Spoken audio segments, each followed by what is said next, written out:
setelah film kemarin ngabisin budget 6,7 M, ya itu cuman hoax doang sih. Kalian bisa mulai buat film animasi kalian sendiri mulai dari 0 rupiah loh. Hah, emangnya gimana tuh bang? Oke, sebelum lanjut, kalian bisa klik like dan follow-nya ya, karena akun ini OTW 10k followers. Thank you. Aplikasi yang pertama, kalian bisa pakai menggambar kartun 2. Aplikasi ini ramah sekali buat kalian para pemula, karena semua karakter sudah disediakan, jadi kita hanya perlu mengatur gerakan per frame-nya.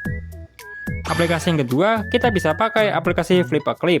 Aplikasi ini juga bagus buat kalian yang suka menggambar dan mendesain karakter kalian sendiri. Jadi ini sifatnya custom. Aplikasi yang ketiga, ini memenuhi semua karakteristik kalian, yaitu aplikasi Ebispine. Ini aplikasi bisa bikin animasi sekelas anime Demon Slayer, karena kalian bisa menggambar dengan kualitas yang sangat tinggi. Ya, tahulah keunggulan dari aplikasi Ebispine apa.